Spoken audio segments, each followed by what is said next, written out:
آج اس دور کے اندر کہ جہاں ہم رہتے ہیں ماڈرن دور، آرٹیفیشل انٹیلیجنس کا دور ہے، دنیا مختلف زاویوں سے ترقی کرتی چلی جا رہی ہے، لیکن آج بھی امام کا غم تازہ ہی ہے۔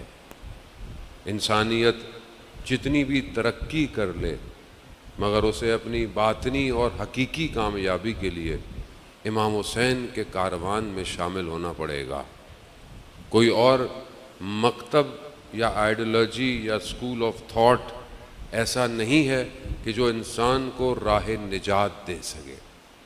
وہ اگر ہے تو صرف امام حسین کا مکتب ہے۔ اسی سلسلے میں خدا ہمیں یہ توفیق دیتا ہے کہ ہم آپس میں جمع ہوں اور ان دنوں میں ہم امام کے مقصد پہ گفتگو کریں۔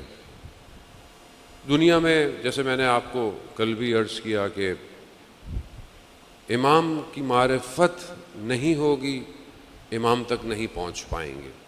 اور امام کی معرفت کیسے ہو کہ جو امام نے فرمایا ہے اس کو اپنی زندگی میں پریکٹیکل لے کر آئیں، عملی لے کر آئیں۔ آپ لاکھ بولتے رہیں کہ میں فلانے شخص کا ماننے والا ہوں، مگر جب تک آپ کا عمل یہ نہ بتائے کہ آپ اس کو مانتے ہیں کوئی فرق نہیں پڑے گا۔ آپ ہزاروں نعرے لگاتے رہیں لیکن آپ کا کردار علی کے نعروں جیسا نہ ہو تو آپ پھر ویسے نہیں ہو سکتے۔ ماننے والے امام کے بہت تھے، بہت مانتے بھی تھے، امام کے ساتھ بھی تھے، لیکن کیا وجہ ہے کہ امام اپنے خطبوں میں خون کے آنسو روتے ہوئے نظر آتے ہیں؟ یعنی دل ان کا رنجیدہ ہے۔ کیوں رنجیدہ ہے؟ کیونکہ امام کو مان رہے ہیں مگر امام کی نہیں مانی جا رہی ہے۔ اور یہی معاملہ اور یہی ماجرا سید الشہداء کے ساتھ، لوگوں نے امام کو دعوت دی اور بہت لوگوں نے دعوت دی، لیکن کتنے امام کی دعوت پر امام تک پہنچے؟ 12,000 سے 18,000 کوفہ والوں کے خط ہیں اور کتنوں کو امام نے خط لکھا اور کتنے امام کے پاس آئے۔ بس یہی کل میں نے آپ کی خدمت میں عرض بھی کیا تھا کہ جس طرح امام نے حبیب ابن مظاہر کو خط لکھا، اسی پیٹرن پر سسٹم چل رہا ہے، یہی پیٹرن ہے۔ وقت کا امام بھی اسی اسٹریٹجی پر، اسی طریقے سے ہمارا انتظار کر رہا ہے۔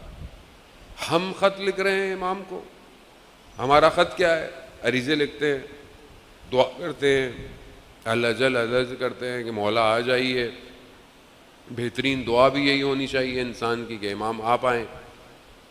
اور ادھر سے امام کی بھی ریکوائرمنٹ ہے کہ جو مجھے بلا رہا ہے اس کے کریکٹرسٹکس ایسے ہونے چاہیے، اس کا اخلاق ایسا ہونا چاہیے، اس کا کردار ایسا ہو، اس کی عبادتیں ایسی ہوں، اس کا بزنس ایسا ہو، اس کی سوچیں ایسی ہوں، اس کا معاشرہ ویسا ہو۔ مطلب آپ اکیلے تو امام کو نہیں بلائیں گے، آپ کم از کم تو آپ اپنے گھر میں تو امام کو دعوت دیں گے۔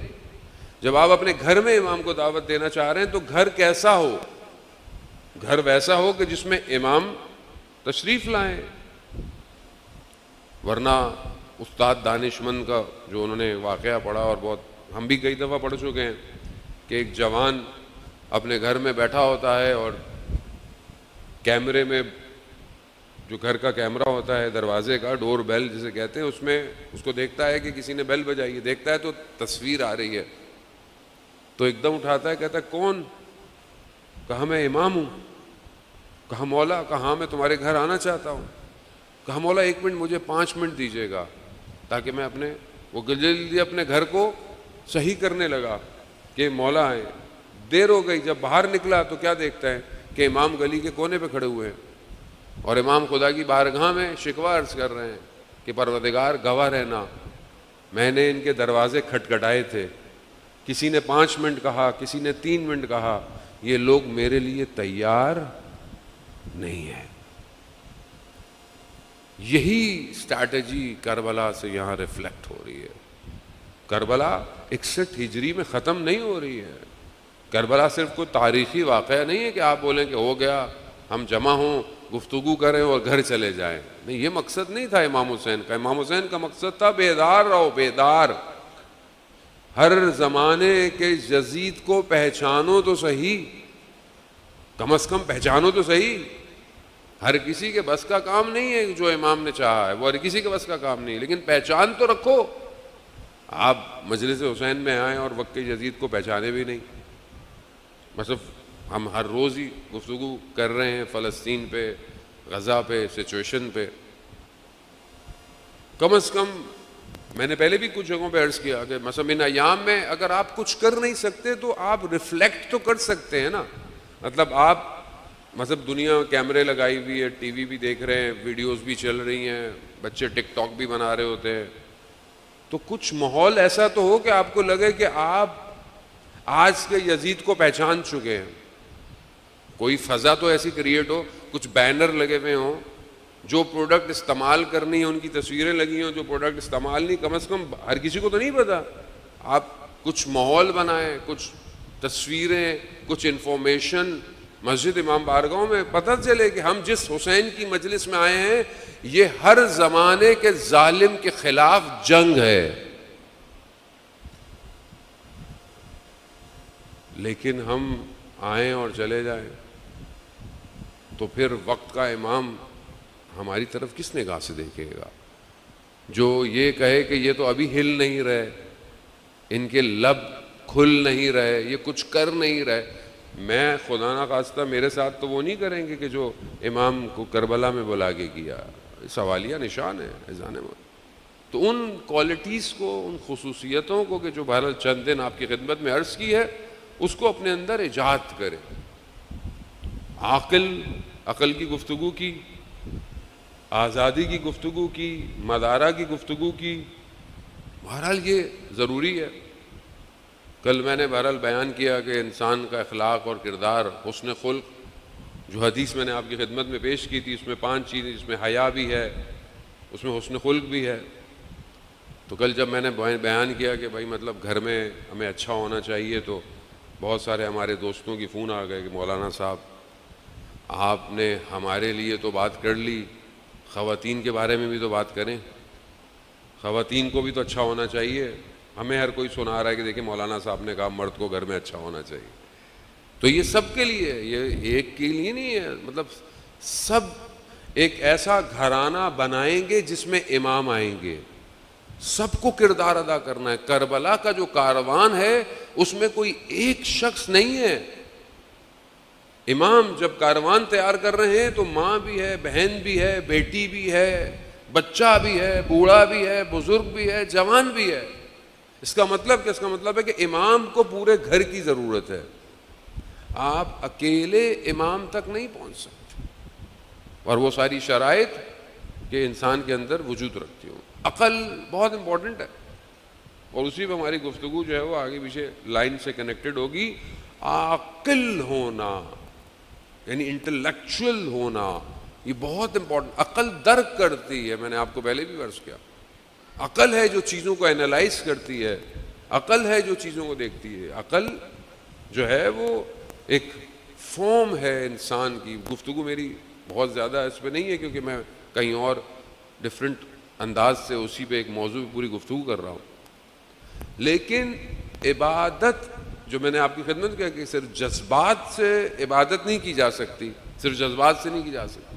ایک شخص بولے بس مجھے نمازیں پڑھنی ہیں، عبادتیں پڑھنی ہیں، مجھے اور کوئی کام نہیں کرنا، کوئی بھی عقل یہ نہیں کہے گی بھائی ہر وقت مصلی پہ بیٹھے رہو، نہ اسلام کہے گا، لیکن نہیں مجھے تو بس مسجد میں بیٹھنا ہے، بس مسجد میں بیٹھا رہوں میں، بس مجھے تو عبادت، ایسی عبادت کی ریکوائرمنٹ بھی نہیں ہے۔ آپ صدر اسلام کے اندر دیکھیں، اسی طرح کچھ عرصے کے بعد رسول کے ایک شخص تھا جو ہر وقت مسجد میں تھا، گھر والوں نے شکوہ کیا وہاں پہ کہ یہ ہر وقت مسجد میں رہتا ہے، جب دیکھو سجدے میں رہتا ہے، جب دیکھو استغفار کر رہا ہے، عبادتیں کر رہا ہے۔ تو زندگی ایسی بھی نہیں ہونی چاہیے کہ آپ کا گھر، آپ کے کام جو ہیں وہ ڈسٹرب ہو جائیں۔ وہ اتنی عبادت کرتا تھا گھر والوں کے لیے، نہ کوئی نان، نہ نفقہ، نہ کچھ۔ تو ایک بزرگ وہاں تھے، تو انہوں نے اسلام کی سٹارٹ میں، شروع میں جب اسلام مدینہ میں تھا تو اس کا ایک واقعہ بیان کیا۔ کہا کہ اس زمانے میں جب رسول خدا حضرت محمد مصطفیٰ صلی اللہ علیہ وآلہ، اللہم صلی علی محمد وآلہ، کہا رسول خدا نماز پڑھا رہے تھے، ظہر یا عصر، ظہر کی نماز تھی، دوپہر کی نماز تھی، سورج آہستہ آہستہ اپنی موومنٹ تبدیل کرتا ہے. جو نماز پڑھائی تو وہ کچھ دیر میں سورج، اس زمانے میں خواتین بھی مسجد جاتی تھیں جو صدر اسلام میں تھی، تو کسی کا چھوٹا سا بچہ تھا وہ بھی ساتھ لے گئی. اب وہ چھوٹا سا بچہ مصلی پر ہے، سورج کی جیسی دوسری رکعت جب میں روشنی پڑی، بچہ رونا شروع ہو گیا، گریہ کرنا شروع ہو گیا. رسول خدا نے نماز کو کم کیا، یعنی نماز کو کم کر دیا. کس لیے؟ بچے کی وجہ سے. اچھا رسول کم کر سکتے ہیں، ہم لوگ کم نہیں کر سکتے، یہ خیال رکھیے گا. یہ نے بولا آپ 4 رکعت کی بجائے آپ نے بولا 2 رکعت پڑھ لی، جلدی ہو رہی ہے، ایسا نہیں. رسول کر سکتے ہیں، شریعت پاسدار وہی ہے، شریعت وہی انہی کی ہے. مجھ سے کسی نے سوال کیا تھا اس واقعے کے بعد، خدا ہمارے اس دوست کی مغفرت فرمائے، اس کے انتقال ہو گیا، الہی آمین تو بول دیں. تو اس نے مجھ سے سوال پوچھا کہ یہ کیسی بات ہے، مطلب رسول خدا نے مطلب 4 رکعت کے بجائے 2 رکعت پڑھ دی. تو میں نے کہا بھائی یہ 4 رکعت سکھائی کس نے تھی؟ رسول نے سکھائی ہے، وہ رسول کی مرضی 2 رکعت پڑھ دی. تو وہ بچہ، وہ بزرگ کہتے ہیں کہ اس بچے کی گریے کی وجہ سے رسول نے نماز کو کم کر دیا. تو وہ جو بزرگ تھے وہ کہنے لگے وہ بچہ میں تھا مدینہ میں. یعنی رسول اتنا فیملی کو، کاموں کو، بچوں کو امپورٹنٹ دیتے ہیں. تو اگر آپ ہر وقت مصلی پہ جا کے بیٹھے رہیں، بچوں کو بھگا دیں، تو ایسی تو تہجد بھی قبول نہیں ہے. امام خمینی جب تہجد کی نماز پڑھتے تھے، گھر چھوٹا سا تھا، 2 کمرے کا گھر، اگر پانی کھولیں گے تو آواز آئے گی گھر والوں کو. ٹاول تولیہ رکھ کے کہ پانی گرے آواز نہ آئے. کیوں؟ کیونکہ یہ نماز خدا کے لیے ہے، نہ دکھانے کے لیے ہے. ہمارے یہاں کو اٹھ رہا ہو دوست ووست ہوں تو ٹانگیں مارتے ہوئے اٹھتے ہیں، اٹھو اٹھو، میں تو فجر پڑھ رہا ہوں، تم نے فجر نہیں پڑھی ابھی تک. ہاں ایسا نہیں، ہاں تذکر ضرور دے. تو عزیزان محترم، خوب دین جو ہے وہ اس کے اندر یہ بہت امپورٹنٹ ہے کہ آپ کو سب کو لے کے جانا ہے. اور عقل، جذبات نہیں چاہیے. مطلب میں ساری رات ماتم کر رہا ہوں، ساری رات میں نے نوحے کھولے ہوئے ہیں محلے میں، وہ بھی ہونے دو بھائی، کیا ہو گیا؟ اپارٹمنٹ میں سبیل لگی ہوئی ہے، اہل سنت بھی رہ رہے ہیں، دوسرے لوگ بھی رہ رہے ہیں، روڈ پہ اتنا اونچا، بس یا حسین یا حسین، کوئی روکے؟ کیا ہو گیا؟ محرم ہے مولانا صاحب، سب کو بتانا ہے امام حسین کیا ہے. یہ جذبات ہیں، عقل نہیں ہے. یہ ایک ٹائم میں آپ چلائیں نوحے، رات کو 3 بجے کوئی بھی نہیں ہے، سب نہیں، آپ اونچی آواز میں نوحے چلا رہے ہیں. کیا عقل اس بات کی اجازت دے گی آپ کو؟ نہیں دے گی. بہت ساری چیزیں بغیر عقل کے ہوں ایکسیپٹ نہیں ہے. پھر وہی بار بار کہوں گا، جذبات امپورٹنٹ ہیں. ہاں ایسا نہیں ہے کہ جذبات نہیں، جذبات ضروری ہیں. جذبہ ہے تو ہم بیٹھے ہوئے ہیں، ورنہ اتنی گرمی میں کون بیٹھتا ہے؟ یہ جذبہ عشق ہے جو امام حسین سے ہے ہمیں، اور یہی ہمیں لے کے چل رہا ہے آگے کی طرف. لیکن عقل ضروری ہے. ایک ملائکہ کا گزر ہوا، اور یہ حدیث جو ہے اصول کافی میں ہے، امام جعفر صادق علیہ الصلوۃ والسلام، اللہم صلی علی محمد. امام نے اس حدیث کو بیان کیا کہ ایک ملائکہ کا ایک جزیرے سے، جزیرہ یعنی آئلینڈ سرسبز سے گزر ہوا، تو دیکھا کہ ایک عابد عبادت کر رہا ہے، نماز پڑھ رہا ہے. تو بڑا وہ ملائکہ کو ہوا کہ پروردگار اتنی عبادت، اس کو کتنا ثواب ملتا ہوگا. تو خدا نے اس عابد کی عبادت کا ثواب دکھایا. تو ملائکہ نے کہا یہ تو بڑا تھوڑا سا ہے. تو پھر خدا نے کہا جاؤ، چلے جاؤ اس کے پاس تو پتہ چل جائے گا تم. تو وہ ملائکہ انسان بن کے اس کے پاس آیا، کہا کہ مجھے بھی عبادت کرنی. عبادت کی. دوسرے دن بیدار ہوا، کہا کہ آپ اتنی ماشاءاللہ عبادت کرتے ہیں، اتنا بہترین جگہ آپ کو اللہ نے دی ہوئی ہے، تو کیا کوئی کمی ہے؟ تو ثابت نے پتہ کیا کہا، ہاں یہ سب تو ہے، لیکن کاش خدا ایک گدھے کو بھیج دیتا تو اتنی جو ہریالہ سبزی ہے کم از کم وہ کھاتا تو صحیح. تو پھر خدا نے ملائکہ کو کہا دیکھا، اور یہ حدیث ہے، حدیث کا ہے، عبادت کا ثواب عقل کی وجہ سے ہے. عابد تھا, عبادتیں کر رہا تھا, مگر عقل, تو جتنی آپ کی عقل ہوگی اتنی آپ کو عبادت کا ثواب ملے گا. اب آپ بغیر عقل کے ٹکرے مارتے رہیں, کوئی ثواب نہیں ملے گا. ہر عبادت میں, عزاداری عبادت ہے, ماتم عبادت ہے, جلوس عبادت ہے, مجلس عبادت ہے, یہ سب عبادت ہے. یہ جو چیز خدا کی طرف لے کے جائے وہ سب عبادت ہے, وہ سب بندگی کا حصہ ہے. رزق حلال عبادت ہے, ایک دوسرے کے ساتھ خدا کی وجہ سے احترام کرنا عبادت ہے, سب عبادت میں شمار ہوتا ہے. کس کے لیے؟ کیونکہ یہ خدا کی طرف لے کے جا رہی. جو چیز خدا کی طرف لے کے جائے وہ بندگی کا حصہ ہے. تو یہاں عقل بہت امپورٹنٹ ہے کہ انسان اپنے سسٹم کو اسی حساب سے چلائے. آج کے حصے میں جو اسی ایک حدیث سے کہ جو میں نے آپ کی خدمت میں عرض کی کہ جو امام جعفر صادق علیہ الصلوۃ والسلام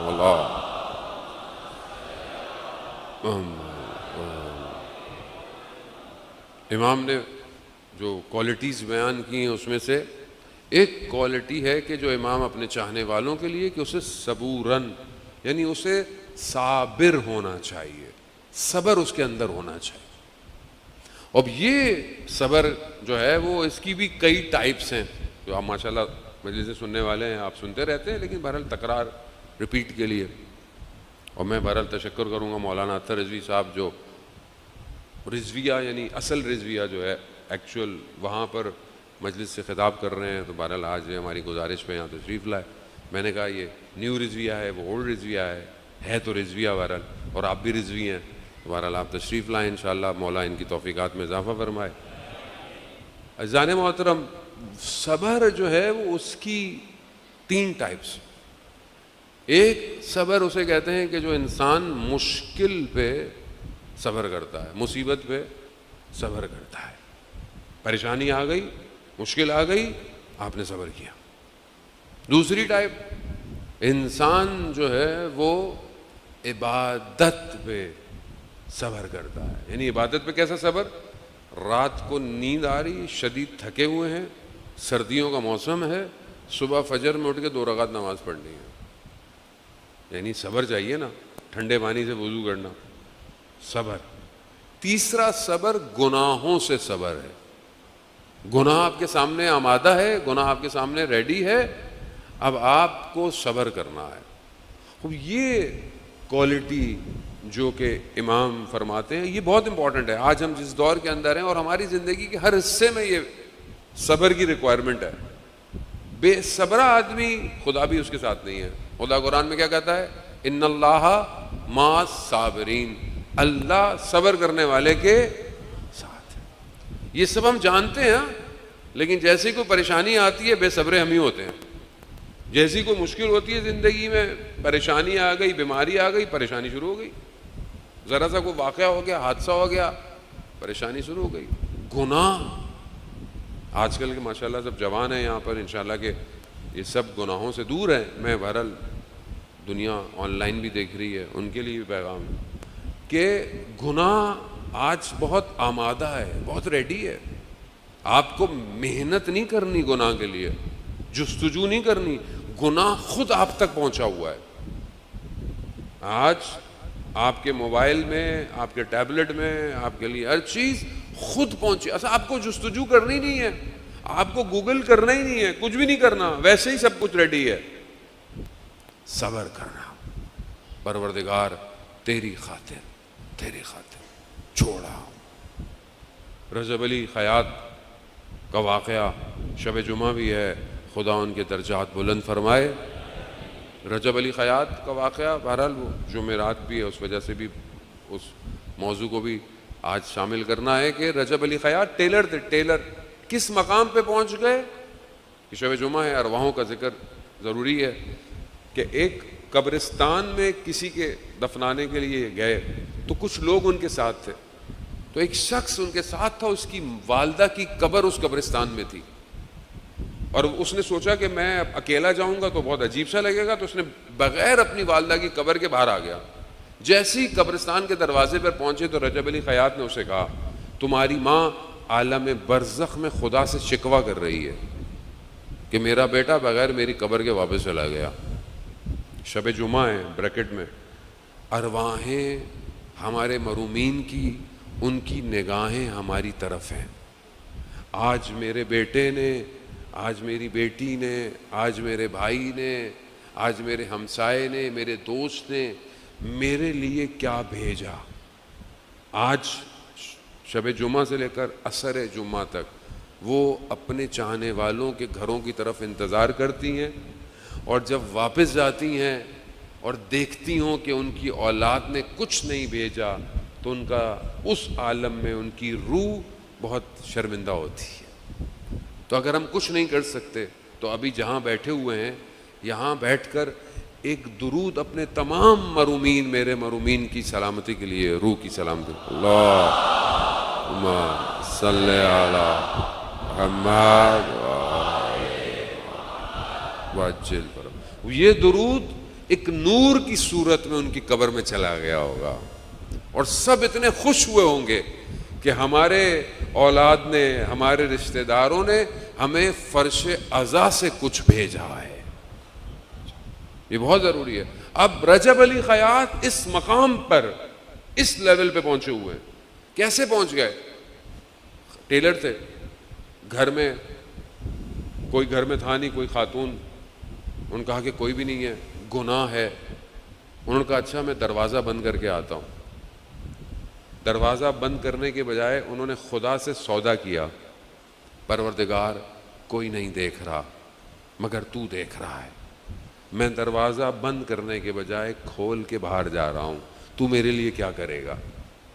بس انہوں نے دروازہ کھولا، اللہ نے عالم غیب کو ان کے اوپر کھول دیا. یہاں تک کہ جب نجف میں مولا امیر کے حرم جاتے تھے، جب سلام کرتے تھے تو امام کا جواب آتا تھا. گناہ پر صبر کرنا. ایک تو یہ لیول ہے نا، گناہ ہے آپ صبر کر رہے ہیں. ایک وہ لیول آتا ہے کہ جب انسان کو گناہ کی حقیقت نظر آتی ہے. اور گناہ کی حقیقت کیا ہے؟ جب آپ اپنے آپ کو تھوڑا سا اور ایلیویٹ کریں گے.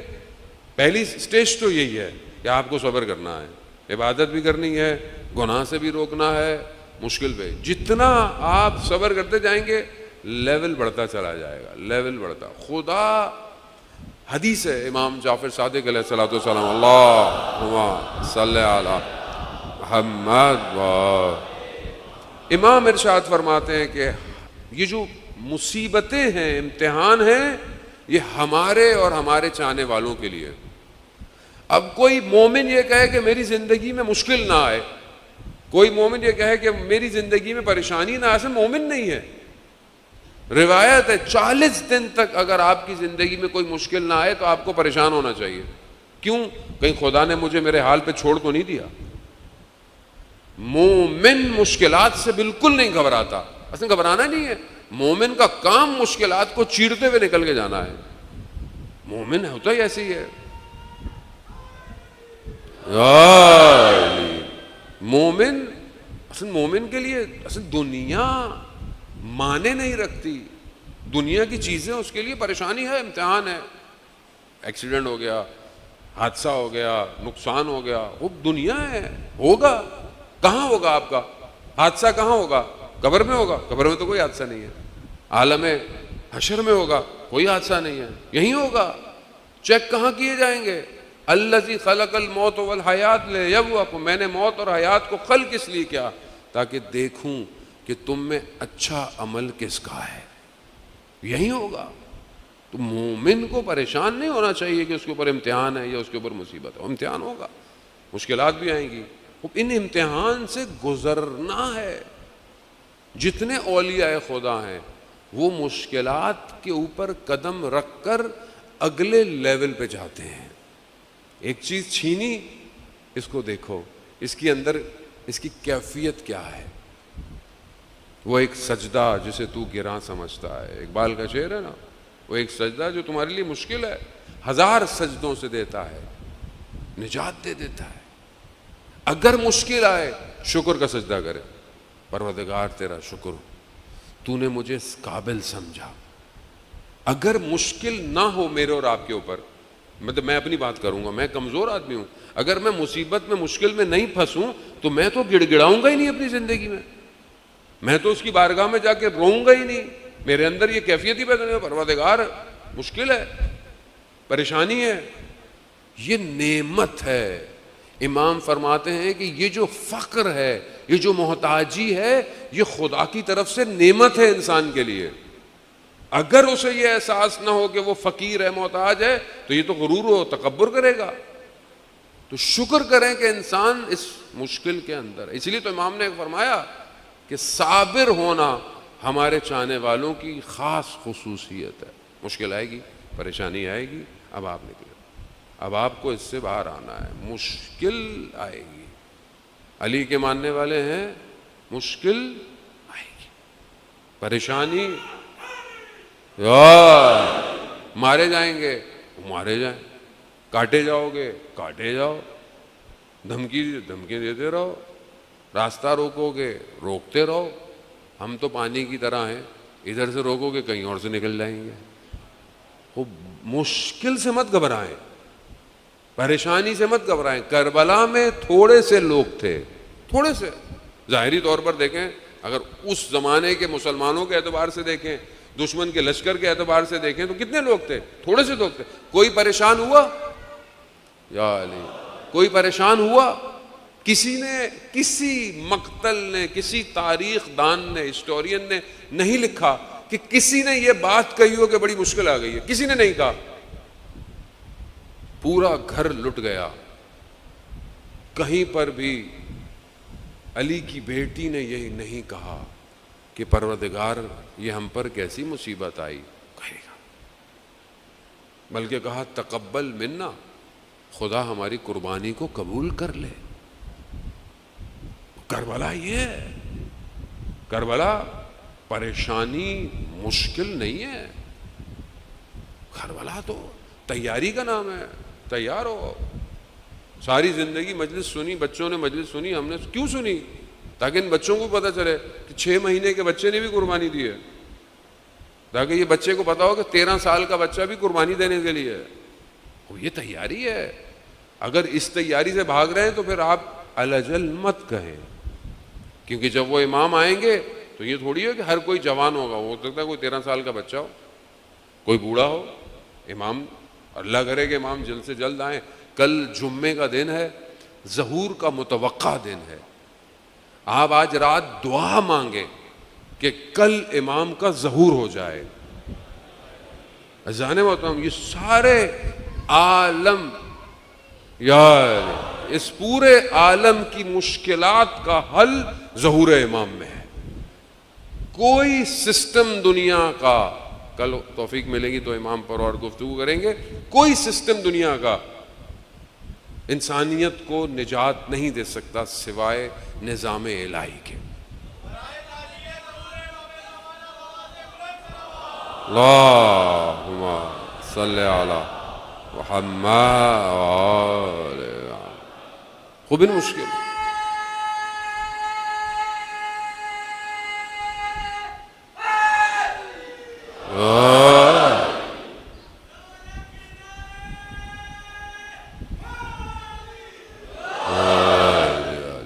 اذان محترم، خدا سلامت رکھے آپ سب کو۔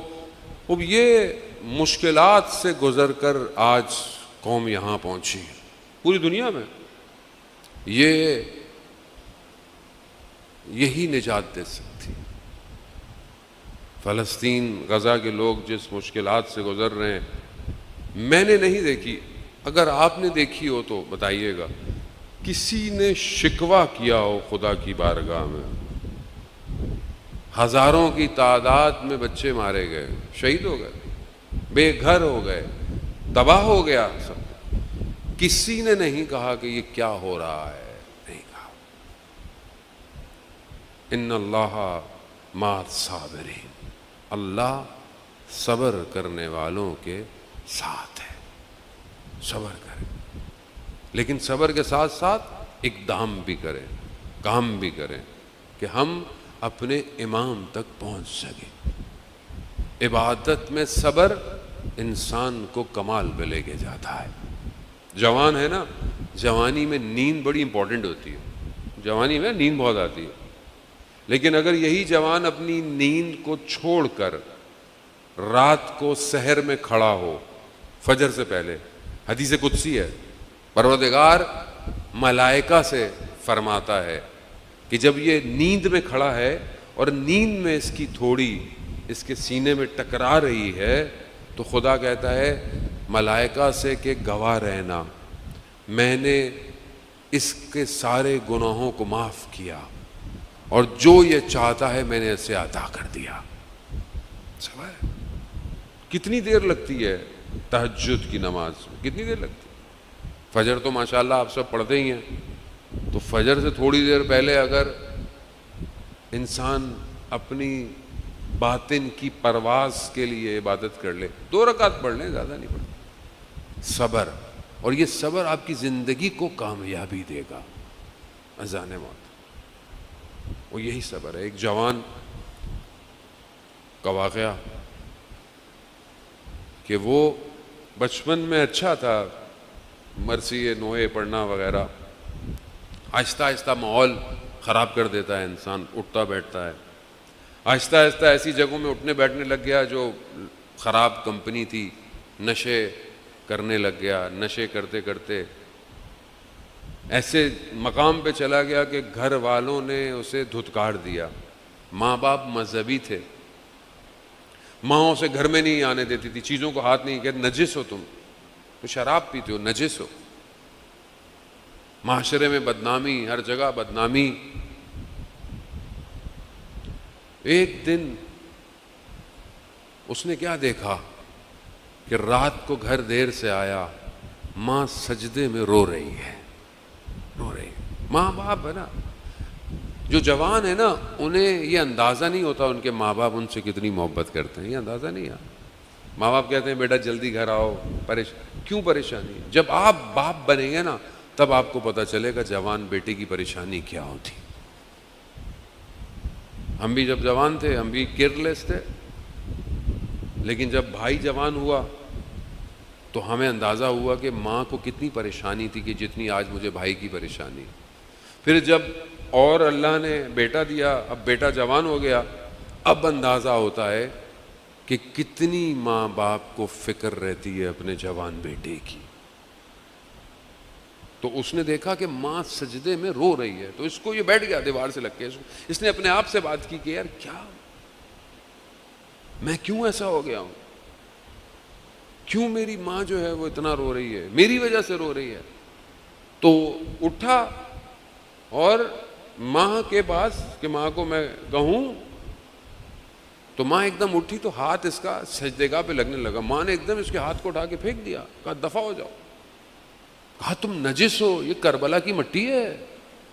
رونے لگا، کہا ماں حضرت عباس کی قسم میں آج کے بعد یہ کام نہیں کروں گا۔ کہا نہیں، جھوٹ بول رہے ہو، نکل جاؤ۔ کہا نہیں ماں میں یہ نہیں کروں گا۔ 2-3 دفعہ اس نے بولا، کہا امام حسین کی قسم دیتا ہوں میں آپ کو، میں آج کے بعد یہ کام نہیں کروں گا۔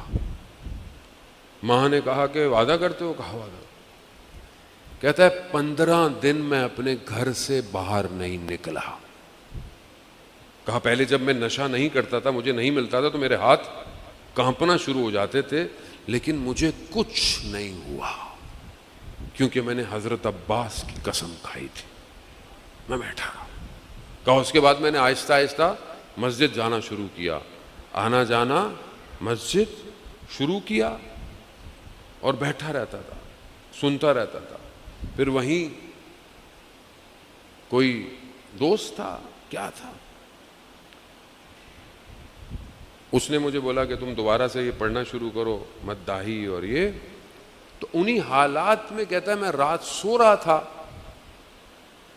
تو میں نے خواب میں دیکھا کہ ایک ہستی تشریف لائی ہے، چہرے پر نور ہے، مجھے نظر نہیں آ رہا، لیکن لوگ احترام کر رہے ہیں، لوگ کہہ رہے ہیں کہ یہ امام ہے، امام حسین ہے۔ کہا مجھے چہرہ نظر نہیں آ رہا، تو انہوں نے اپنے چہرے کے نور کو کم کیا تو مجھے ان کا چہرہ نظر آیا۔ جیسے ہی چہرہ نظر آیا میں ان کے پاؤں کو پڑ گیا، اور وہ انہوں نے کہا ٹھیک ہے چھوڑ دو۔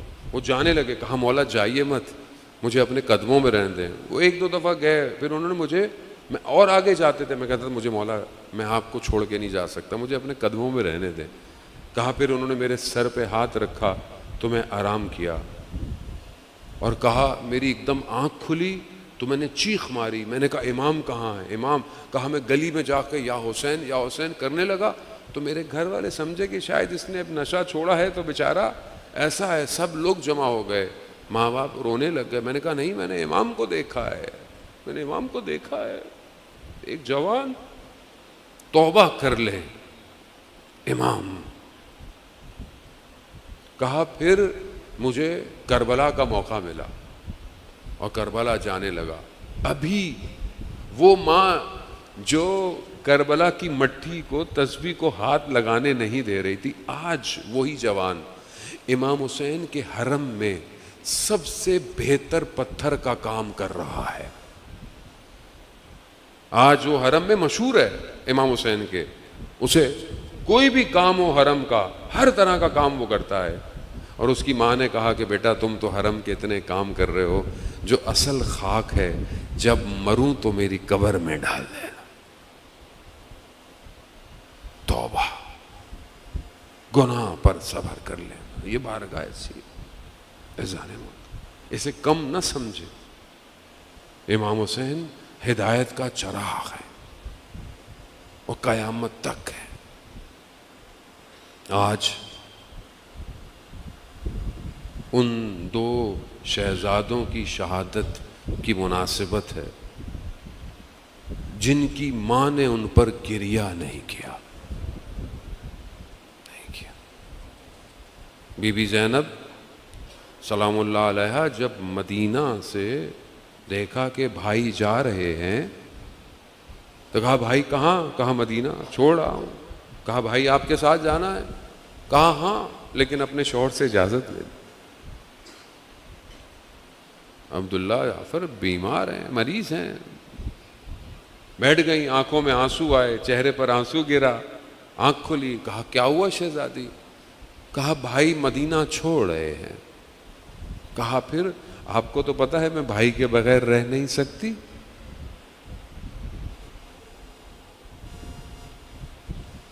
کہا میں جانتا ہوں آپ بھائی کے بغیر نہیں رہ سکتے. کہا جائیے, آپ جائیے. اور پھر اپنے دو بچے بھی دیے. کہا ان کو بھی لے جائیے گا, اون و محمد کو, جب وقت پڑے تو ہماری طرف سے امام پر قربان کر دیجئے گا. سواری چلی. آپ جانتے ہیں کس طرح بی بی کو سوار کیا گیا. حضرت علی اکبر سواری کو پکڑے کھڑے ہیں, شان و شوقت سے یہ مدینہ چھوڑ رہے ہیں. اب جس طریقے سے یہ مدینہ سے گئے ہیں یہ واپس اس طرح مدینہ نہیں آئیں گے. ہاں عزادارو, روز عاشورہ آئی, ہر ماں نے اپنے بچوں کو تیار کیا ہوا تھا. ایک ایک کر کر جا رہے ہیں اور آ رہے ہیں. جو بھی بدن آتا تھا بنی ہاشم کا وہ ایک بڑے خیمے میں رکھا جاتا تھا, امام لے کر آتے تھے. بی بی زینب پہلے سے موجود ہوتی تھیں تاکہ بھائی کا ساتھ دے سکیں, پہنچ جاتی تھی.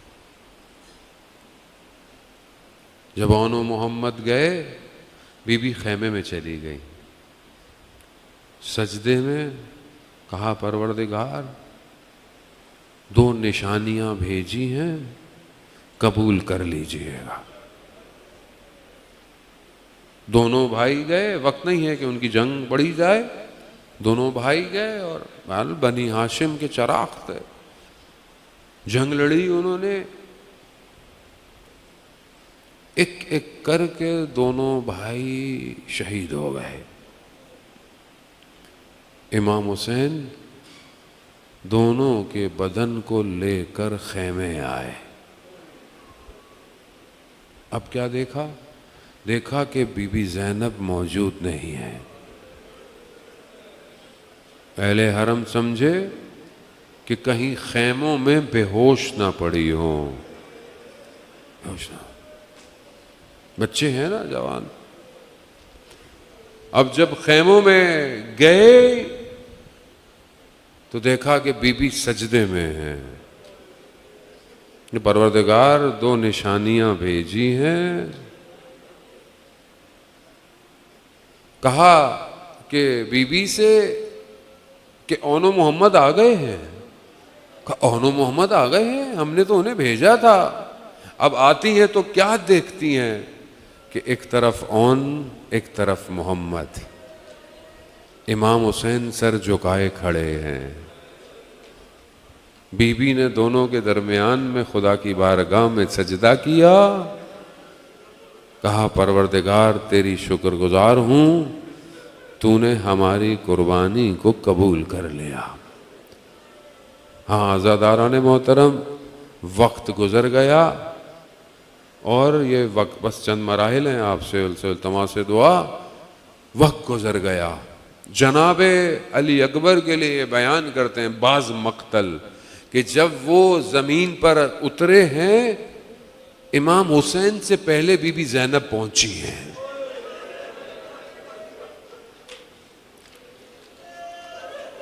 بھائی اور بہن کا رشتہ ایسا تھا، بھائی کو کسی تکلیف میں دیکھ نہیں سکتی تھی زینب، نہیں دیکھ سکتی. یعنی بھائی کا بیٹا گرا خود پہنچ گئی. اپنا بچہ بس سجدہ کیا. بھائی جب زین سے زمین پہ آیا، چند قدموں کے فاصلے پر زینب کھڑی دیکھ رہی ہے. واہ بتاوا محمدا. 11 محرم سواری گزری، بھائی کے بدن کو دیکھا، گر گئی سواری سے. یا رسول اللہ، حاضل حسین، یہ حسین ہے؟ خاک جس کے بدن پہ اٹی ہوئی ہے، خون میں غلطیتا بدن ہے.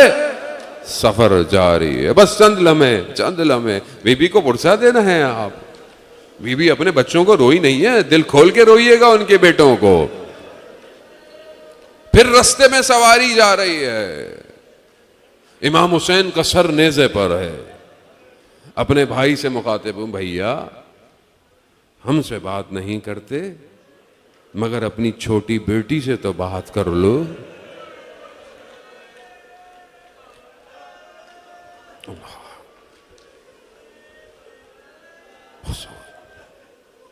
کوئی ذکر نہیں ہے اولاد، کہیں نہیں کہا آئے میرے بچے آئے، اور نہیں کہا.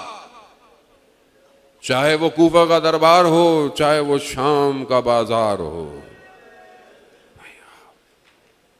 واپس آئیں 40 پہ، امام حسین کے بدن پہ گر گئی، مرقد پہ گر گئی.